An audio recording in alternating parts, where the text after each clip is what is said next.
তারপর অপেক্ষার প্রহর শেষ করে পাত্রী এন্ট্রি নিল ঘরে। সে একবার ভালো করে তাকালো, তারপর বাকিদের কথায় মন দিল। কিছুক্ষণ পর মেয়েটার দিকে আবারও তাকাতেই তাদের সাথে চোখাচোখি হয়ে গেল। মেয়েটার চোখে সে কনফিউশন দেখতে পেল, কারণ সে ঘুরে ফিরে তার দিকে এবং সাদের দিকে তাকাচ্ছে। মানে সে বুঝতে পারছে না আসল পাত্র কে। আসসালামু আলাইকুম গাইস, তো কেমন আছো তোমরা সবাই? আই হোপ তোমরা অনেক বেশি ভালো আছো। তো সেই রাতের প্রতিশোধ গল্প শেষ হতে না হতেই চলে আসলো নতুন আর একটা গল্প। তো গল্পটার নাম হচ্ছে সেই তুমি আপন। তো আসো বেশি কথা না বাড়িয়ে গল্প শুরু করা যাক। সাদ হঠাৎ করে বাইকের ব্রেক কষে দাঁড়িয়ে গেল।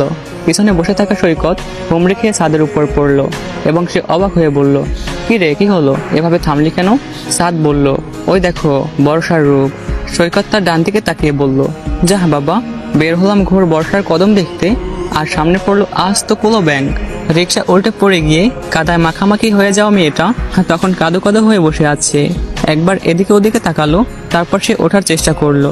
সাদ ইয়ারকি মেরে বলল, কিন্তু কোলা ব্যাংক পানি ছেড়ে কাদায় কি করছে?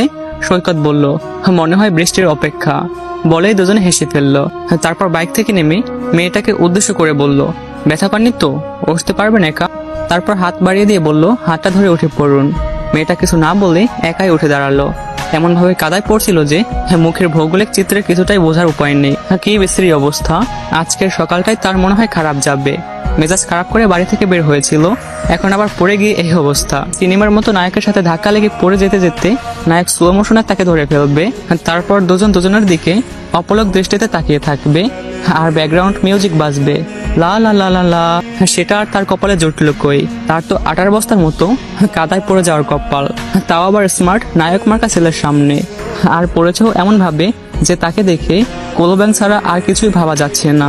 তারপর সে খেয়াল করলো তার বাম হাতের কবজির ওপর কেটে গিয়ে রক্ত বের হচ্ছে। তারপর মেয়েটা ইচ্ছে করে এমন ভাবে হাত ঝাড়া দিল তার হাতে লেগে থাকা কাদাগুলো ছিটকে গিয়ে সৈকতের গায়ে পড়লো। সৈকত রেগে গিয়ে বলল, এটা আপনার বিছানা পেয়েছেন নাকি যে ইচ্ছে মতো আপনার হাত পা সরছেন? দিলেন তো আমার গায়ে কাদা লাগিয়ে। আরে বাবা, কাউকে সাহায্য করতে আসাটাও তো বিপদ। ততক্ষণে আরো কিছু লোকজন জমা হয়ে গেছে, আর সবাই যেন মেয়েটার অসহায় অবস্থা দেখে মজা পাচ্ছিল। সৈকত আর সাদ তখন একটা রিক্সা ডেকে মেয়েটাকে উঠিয়ে দিয়ে বলল, সাবধানে যাবেন। মেয়েটাকে রিক্সায় তুলে দিয়ে সাদ আর সৈকত বাইকে স্টার্ট দিল। সৈকত সাদের বড় মামার ছেলে। গতকালই বড় মামা পরিবার সহ তাদের বাসায় বেড়াতে এসেছে। অবশ্য আসার একটা কারণ আছে, আর সেটা হলো সৈকতের জন্য পাত্রী দেখতে যাবে। তার বাবার এক বন্ধুর মেয়ের ব্যাপারে তাদের মোটামুটি পর্যায়ে কথা এগিয়ে রাখা হয়েছে। এখন শুধু সরাসরি মেয়ে দেখার পালা, আর সম্ভব হলে আজকেই বিয়ে পাকা করে ফেলা। বিকেলেই সেখানে যাওয়ার কথা। সৈকত সাদের ভীষণ পছন্দের একজন মানুষ। এবার অনেকদিন পর সৈকত এসেছে, তাই তারা বাইক নিয়ে একটু ঘুরতে বের হয়েছে। তারা বাইক নিয়ে আরো কিছু দূর যেতেই বৃষ্টি নেমে গেল। ভরা বর্ষা, এখন কখন যে বৃষ্টি শুরু হয়ে যায় তা বলা মুশকিল। সাদ বলল, ভাইয়া কোথায় দাঁড়াবো? সৈকত বলল, আরে না, থামানোর দরকার নেই, অনেকদিন তো হলো বৃষ্টিতে ভেজি না, চল আজকে ভেজি। বাইকে চড়ে ভেজার মজাটাই আলাদা। সৈকতের সব কথাই সাদের ভালো লাগে, তাই সে বিনা বাক্যে তার কথা মেনে নিল। যদিও বৃষ্টি বাদলে ভেজে তার তেমন কিছু হয় না, তবুও কখনো বৃষ্টি বিলাস করা হয় নাই। আজ না হয় সৈকত ভাইয়ের সাথে করলো। তারপর টানা 1.5 ঘন্টা ঝুম বৃষ্টিতে ভেজে তারা কাক ভেজা হয়ে হাতে অনেকগুলো কদম ফুল নিয়ে বাসায় ফিরল। এত ফুল যে তারা কেন এনেছে তারা নিজেরাও জানে না। তারপর ফ্রেশ হয়ে সৈকত ভীষণ বিরক্ত মুখে বসে আছে, কারণ পাত্রী দেখতে যাওয়ার জন্য বাসার সবাই হইচই করতে করতে চলে এসেছে। রীতিমতো বরযাত্রীর যাত্রা যেন। কোন মানে হয় এসবের? ঘরে এত মানুষ, বসার জায়গায় হচ্ছে না, তারপর সবাই বেরিয়ে পড়লো পাত্রী দেখতে যাওয়ার উদ্দেশ্যে। এত করে বলেও কাউকে সে রেখে আসতে পারেনি। এ বাসার দাদি তো বলেই বসলেন, কাউকে রেখে আসেনি তো। লজ্জায় তার মাথা কাটা যাচ্ছে। ওদিকে তার শরীরও কেমন যেন লাগতেছে, মনে হচ্ছে জ্বর আসবে। বৃষ্টিতে ভেজা তার সয় না, তবু আজ কেন যেন বৃষ্টি দেখে আর সহ্য করতে পারলো না। এখন হয়তো এজন্যই তাকে কিছুদিন ভুগতে হবে। কিছুক্ষণ পরে অবশেষে তারা গন্তব্যে এসে পৌঁছালো। তাদের সামনে এত খাবার রাখা হয়েছে, কিন্তু সে অধৈর্য হয়ে পাত্রী দেখার অপেক্ষা করতেছে। যত দ্রুত এখান থেকে বের হয়ে বাসায় যাওয়া যায় আর কি। সবার এত কথাবার্তাও তার বিরক্ত লাগতেছে, কিছু ভালো লাগতেছে না। সে তাড়াতাড়ি বাড়ি ফিরতে চায়। তার বিছানা তাকে মনে হয় যেন ডাকতেছে। তারপর অপেক্ষার প্রহর শেষ করে পাত্রী এন্ট্রি নিল ঘরে। সে একবার ভালো করে তাকালো, তারপর বাকিদের কথায় মন দিল। কিছুক্ষণ পর মেয়েটার দিকে আবারও তাকাতেই তাদের সাথে চোখাচোখি হয়ে গেল। মেয়েটার চোখে সে কনফিউশন দেখতে পেল, কারণ সে ঘুরে ফিরে তার দিকে এবং সাদের দিকে তাকাচ্ছে। মানে সে বুঝতে পারছে না আসল পাত্র কে। সে মনে মনে হাসলো।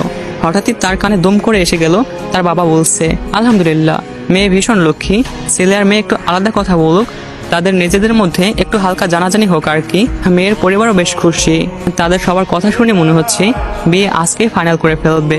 অবশ্য তার নিজেরও মেয়েটাকে বেশ ভালোই লেগেছে, এখন একটু কথা বললে বাকিটা বোঝা যাবে। তারপর গাছগাছালিতে সুন্দর করে সাজানো সুন্দর একটা বড় বারান্দায় তাদেরকে বসানো হলো কথা বলার জন্য। বারান্দায় যেতেই সৈকতের একটা অদ্ভুত জিনিস চোখে পড়লো, বারান্দায় একটা ড্রেস শুকাতে দেওয়া। ড্রেসটা দেখে তার মনে হচ্ছে সকালে সেই মেয়েটার গায়ে এই ড্রেসটা ছিল। যাই হোক, এমনিতেও সে নার্ভাস, মনকে এটা বোঝালো যে ড্রেসের মতো ড্রেস তো থাকতেই পারে। তারপর ব্যাপারটা পাত্তা না দিয়ে সৈকত বলল, বাহ, বারান্দাটা তো সুন্দর, মন ভালো হয়ে যাওয়ার মতো। এত এত গাছ কে করে এগুলো? মেয়েটা নরম কণ্ঠে বলল, আমি করি। ও আচ্ছা আচ্ছা, আপনি আনইজি ফিল করতেছেন না তো? মেয়েটা বলল, না, আমি একদম ঠিক আছি। সৈকত বলল, আপনার নামটা কি জানো? মেয়েটা বলল, ভিতরে একবার বলছিলাম তো। সৈকত বলল, একবার বললে দ্বিতীয়বার যে বলা যাবে না এমন কোনো শর্ত লেখা আছে নাকি? মেয়েটা বলল, না, তবে এটা আশা করেছিলাম যে আপনি পাত্রীর নামটা অন্তত জেনে আসবেন। বুশরা আঞ্জুম আমার নাম। সৈকত বলল, ও, ছোট করে এক্স প্রেসিডেন্ট বুশ নামে কি ডাকা যাবে? মেয়েটা বলল, ছোট করে ডাকার জন্য আমার আরেকটা নাম আছে, শর্মি। সৈকত বলল, সুন্দর, আসলে নাম জানতে চাওয়াটা কথা বলার ভূমিকা মাত্র, এর থেকেই শুরু হবে বাকি গল্প। তাই নাম জানতে চাওয়ার বিষয়টা অতি গুরুত্বপূর্ণ সাবজেক্ট। এটা আপনার মুখ থেকে শোনার খুব অল্প সময় পরেই নির্ধারণ হবে যে নামটা কোথায় রাখা হবে। মেয়েটা অবাক হয়ে বলল, কোথায় রাখা হবে মানে? সৈকত বলল, মানে শুধু মনেই রয়ে যাবে নাকি বুকেও গেঁথে যাবে? মেয়েটা বলল, কি মনে হচ্ছে? সৈকত বলল, নাম নিয়েই তো জটিলতা বেঁধে গেল, গল্প তো হলোই না, সিদ্ধান্ত নেব কিভাবে? মেয়েটা বলল, জটিলতা থাকা ভালো, সহজে পাওয়া জিনিসের মূল্য কমে যায়। তারপর সৈকত মেয়েটার দিকে কিছুক্ষণ তাকিয়ে রইল। এর চোখে কি এমন আছে যা তাকে ভীষণভাবে টানতেছে? মেয়েটার চোখে কাজল পর্যন্ত নাই, তবুও চোখটা অদ্ভুত রকমের সুন্দর লাগতেছে। সেটা কি দীর্ঘ আখি পল্লবের কারণে? কাজল না পরা মেয়ে হয় কখনো? সে কাজল চোখে মেয়েটাকে কল্পনা করলো, সেই চোখে সে আটকে গেল। বলল, ভালো লাগতেছে। মেয়েটা অবাক হয়ে বলল, কি ভালো লাগতেছে? সৈকত কল্পনা ছেড়ে এসে বলল, আপনাকে ভালো লাগতেছে। তারপর শর্মি কিছুই বলল না, সে সৈকতের দিকে চায়ের কাপ বাড়িয়ে দিয়ে বলল, ঠান্ডা হয়ে যাচ্ছে। তারপর সৈকত যখনই চায়ের কাপটা নিতে যায় তখন তার গায়ের উপর চাটা পড়ে যায়। তো গাইস, গল্পের শুরুটা হয়তো তোমরা এখন পর্যন্ত বুঝে উঠতে পারো না, রাইট? তো তোমাদেরকে এটুকু গ্যারান্টি দিতে পারি যে গল্পের পরবর্তী পার্টগুলো তোমরা অনেক অনেক বেশি এনজয় করবা। তো তোমরা তো জানো তোমাদের ভাইটা অনেক ব্যস্ত থাকে স্টাডি নিয়ে, এজন্য হচ্ছে গল্পের পার্টগুলো বড় দিতে পারে না। তো আজকে তো প্রথম পার্ট, ছোট দিলে তোমরা হচ্ছে বিরক্ত হবা, এজন্য কষ্ট করে হচ্ছে একটু বড় দিয়েছি। তো এর পরবর্তী পার্টগুলো 4 মিনিট করে আসবে। তো পরবর্তী পার্ট পাওয়ার জন্য এই ভিডিওতে অনেক অনেক বেশি কমেন্ট করো। একজন যদি 10টাও কমেন্ট করো তাহলে হচ্ছে অনেক কমেন্ট হয়ে যায়। আর হচ্ছে তোমরা 300 লাইক কমপ্লিট করে দাও। আর গল্পটা কেমন লাগছে অবশ্যই কমেন্টে জানাতে ভুলবা না। আর ভালো লাগলে চ্যানেলটাকে সাবস্ক্রাইব করবা। আর আমি কমেন্ট বক্সে আমার ফেসবুক আইডির লিঙ্ক দিয়ে দিচ্ছি, তোমরা এখনই ক্লিক করো অ্যান্ড হচ্ছে ওইখানে আর তোমাদের গল্প শেয়ার করতে পারো আর হচ্ছে আমার সাথে কথা বলতে পারো। তো এখনই হচ্ছে সাবস্ক্রাইব করো আর হচ্ছে লিঙ্কে ক্লিক করে আমার ফেসবুকে জয়েন হয়ে যাও। তো আল্লাহ হাফেজ।